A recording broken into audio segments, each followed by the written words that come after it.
आप जी की बहुत सारी शुभकामनाएं। जैसा कि आज कल ही नवरात्रि है, तो मैं आज वीडियो सारी शूट हो गई जहाँ के बारे में आपको मैं अभी बताने वाला हूँ।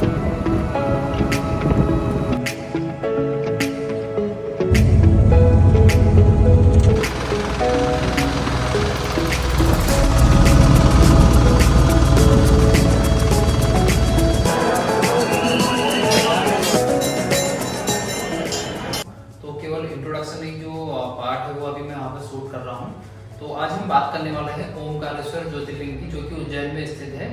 और ये ओवरऑल जो 12 जैसे ज्योतिर्लिंग है उन 12 ज्योतिर्लिंगों में चौथे नंबर में ज्योतिर्लिंग आता है अपना ओमकारेश्वर का। तो यहाँ पे अभी इस वीडियो में आप देखने वाले हैं किस तरीके से आप वहाँ पे जा सकते हैं, कहाँ से आपको वाहन की मतलब अवेलेबिलिटी मिल जाएगी, और उसके बाद में किस मौसम में आपके लिए वहाँ पे जाना बेहतर रहता है वो भी आपको अभी यहाँ पर सब कुछ पता चलेगा। और किस तरीके से हम लोगों ने वहाँ पे विजिट किया, कैसे हमने दर्शन किए, कितनी वहाँ पे भीड़ रहती है या फिर रहती है नहीं रहती है, और क्या क्या चीज़ें हैं, वो सारा कुछ आप अभी इस वीडियो में वहाँ पे देखने वाले हैं।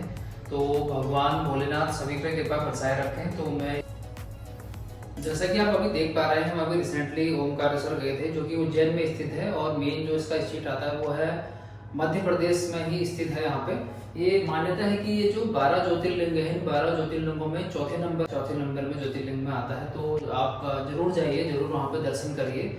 और देखो अभी मैं थोड़ा सा आपको ये बताना चाहूँगा कि जैसे आप बस स्टैंड में पहुँचते हैं, तो बस स्टैंड से जो ओमकारेश्वर के लिए डिस्टेंस है लगभग 20 किलोमीटर, 15 से 20 किलोमीटर तक का वो डिस्टेंस है। तो यहाँ से आपको इजीली ऑटो वगैरह मिल जाते हैं। और एक खास बात ये रही कि जो हमने जो अभी ऑटो देखे थे ना, वहाँ पे वो काफ़ी अलग टाइप के ऑटो थे, आपको अभी दिख जाएगा वीडियो में। तो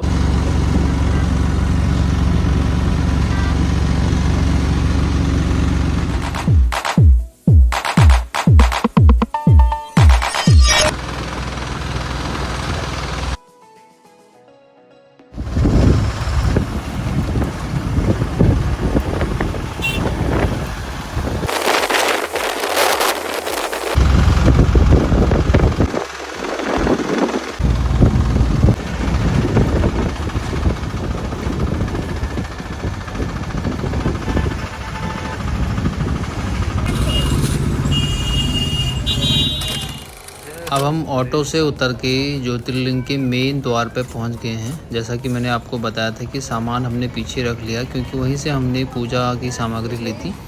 तो वो लोग सामान भी अपने पास में रख लेते हैं, और जब हम बाद में रिटर्न आते हैं तो उस टाइम पे उनका पेमेंट करके सामान और दोनों चीज़ें आप उनकी प्लेट उनको जो ये आपको दिख रही है उन्हें वापस करके अपना सामान आप ले सकते हैं। तो यहाँ पे सेफ़ और सुरक्षित दोनों चीज़ें रहती हैं। तो चलो अब हम आगे बढ़ते हैं, सीधे आपको दर्शन भी कराएंगे अभी, और सब पे कृपा बनी रही ओमकारेश्वर की।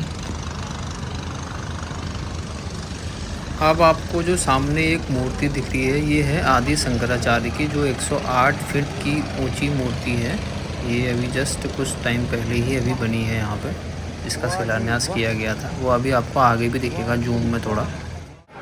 अब हम मेन मंदिर की जो लाइन लगती है, जहाँ पर अलग अलग क्यू डिवाइड रहती है, यहाँ पहुँच गए हैं। तो इसमें दो लाइन है, एक तो स्पेशल पास है और दूसरा जनरल लाइन, जिसमें अभी हम चल रहे हैं।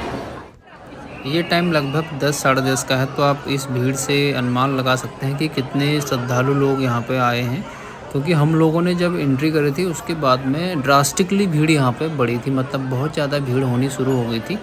तो ये भीड़ बढ़ती ही रही थी जब हमने जितना गौर किया था। आपको देख सकते हो आप कितनी तगड़ी भीड़ है।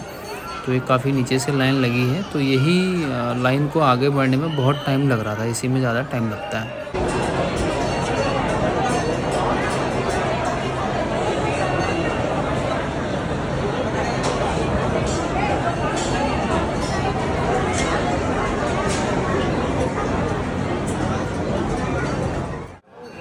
अब हम मेन द्वार से अंदर चले गए हैं, जैसा कि आप देख भी पा रहे होंगे।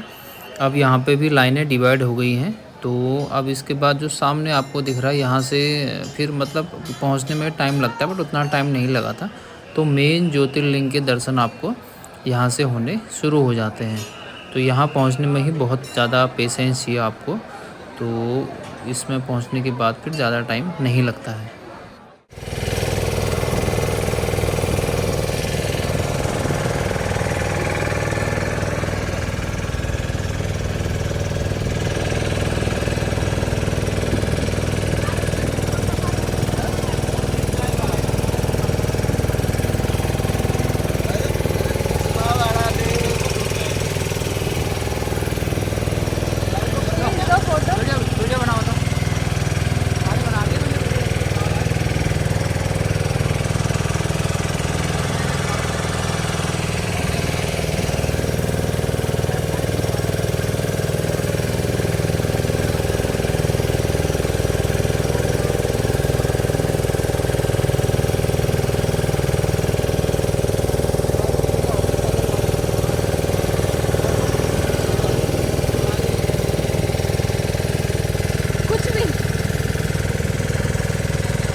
ये जो आपको यहाँ पे मूर्ति दिख रही है ये है आदि शंकराचार्य की 108 फीट इसकी ऊंचाई है।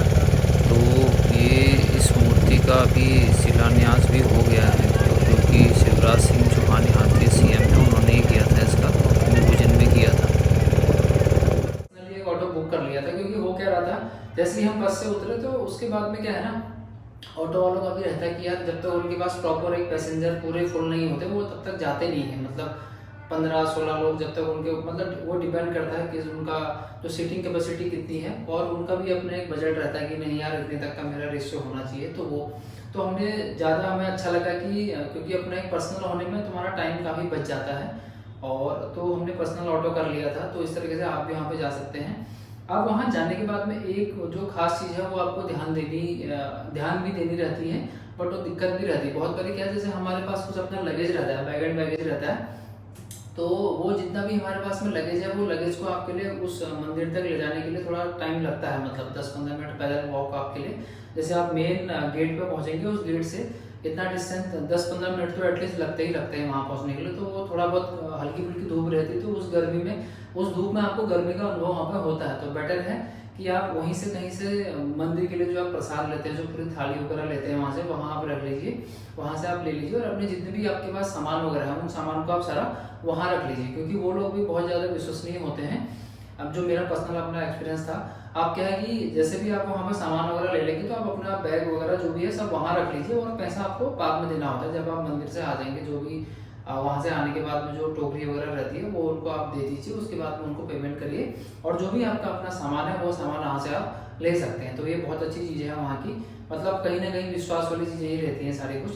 तो एक और चीज़ मैं बताना चाहूँगा, जैसे आप मंदिर में वहाँ पर दर्शन कर लेते हैं, ओंकारेश्वर के दर्शन करते हैं, और उस दर्शन करने के बाद में आपको नीचे जो क्या है ना, वहाँ नर्मदा नदी है, उस नदी में आप बोटिंग जरूर करें, क्योंकि उसका अनुभव एक अपना अलग लेवल का अनुभव होता है। एक तो होता है कि नॉर्मल लोगों को देख ले रहे हैं, देखने से बेटर है कि आप वहाँ पर जाइए, और ज़्यादा उसमें खर्चा है नहीं एक्चुअली, शायद हाँ 150 रुपया पर पर्सन उसमें है लगभग। तो वो आप लीजिए, वो 2 राउंड आपको वहाँ पर घुमाएंगे। उसके बाद में उस जो अपनी वहाँ पर नर्मदा नदी है उनसे भी आपको थोड़ा जलाभिषेक करना होता है, मतलब नॉर्मली वो आपको खुद ही वहाँ पर गाइड कर देते हैं, ये सब चीज़ें हैं। और रही बात भीड़ की, बहुत सारे लोगों के मन में क्वेश्चन आ रहा होगा भीड़ कितनी रहती है। देखो ऐसा भीड़ तो बहुत रहती है, और उस लाइन में लगने की भी 2 चीज़ें थी, वो भी हमको वहीं जाके पता चली। एक तो होता है कि नॉर्मल जनरल लाइन चलती है, लेफ्ट साइड वाली लाइन, जो मतलब मैं यहाँ पर देखा था आपको, उसकी मैं उसी हिसाब से यहाँ पर आपको बता रहा हूँ सारे के साथ में। और दूसरी होती है, उसको बोलते हैं हम वो होती है आपकी, मतलब आपको कुछ वहाँ पे पे करना होता है, स्पेशल एंट्री होती है वो वहाँ पे। तो उस स्पेशल एंट्री में आई थिंक 200-300 रुपया कुछ है वहाँ पे। तो उस वाले थ्रो में भी आपको थोड़ा सा सेपरेट चीज़ें हो जाती हैं, और आपका पहले जैसे अगर नॉर्मल लाइन में लगते लगते आपको 2 घंटा लग जाएगा, हो सकता है वहाँ पे 1 घंटा ही लगेगा आपको, उससे भी कम समय में आपके पूरे दर्शन वहाँ पे हो जाते हैं। स्पेशल एंट्री है वो। तो हम लोग नॉर्मल जनरल वाले में ही लगे थे, तो उतना प्रॉब्लम नहीं हुई। और सबसे अच्छी व्यवस्था क्या है कि उस मंदिर परिसर में ना उन लोगों ने जैसे नॉर्मल आप कहीं पे चल रहे हैं, कूलर लगे हुए हैं, बड़े वाले कूलर लगे हैं बिल्कुल बढ़िया से, ऊपर से फैन वगैरह लगे हैं, तो आपको उतनी गर्मी का एहसास वहाँ पे नहीं होता। तो मतलब अरेंजमेंट काफ़ी अच्छा किया है उन लोगों ने वहाँ पे, तो बहुत ज़्यादा आपको प्रॉब्लम नहीं रहेगी।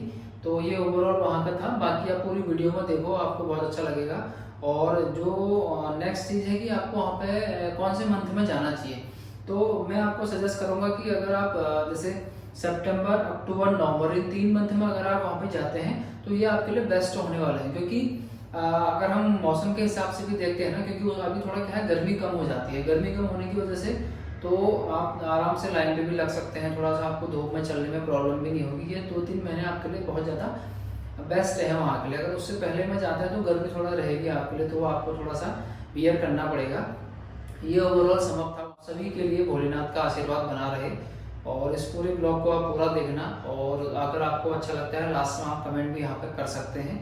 तो चलो फिर मिलते हैं। जय भोलेनाथ।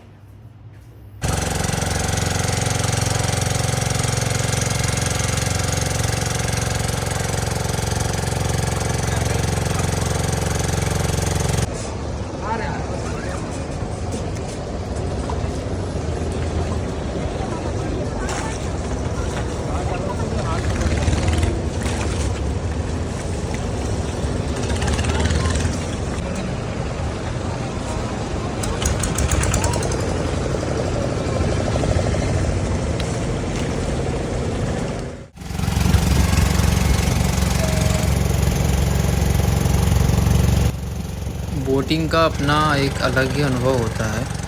तो हमने करीब मतलब 10-15 मिनट तो लगभग रहे होंगे इसमें, 15 से 20 मिनट।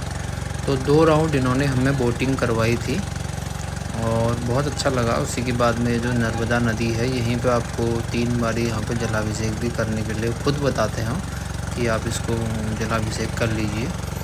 तो अगर इसके आप अपोजिट साइड में देखेंगे ना, आपको एक डैम भी वहाँ पे दिखेगा। अभी इस वीडियो में ही आपको दिख जाएगा, पिछले वाले भी पार्ट में दिख गया होगा आपको।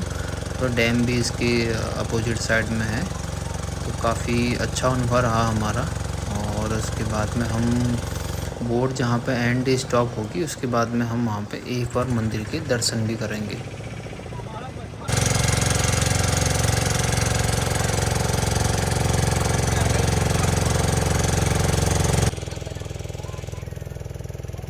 तो कैसा लगा आपको ये व्यू सारा?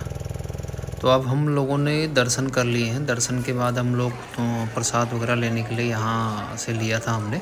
तो यहाँ की जो व्यवस्था है काफ़ी अच्छी है। देखो पूरा टीन सेट ऊपर लगा है, तो गर्मी आपको बिल्कुल भी यहाँ पे नहीं लगेगी। तो सभी को एक बारी जय ओंकारेश्वर, जय महाकाल, जय शिव।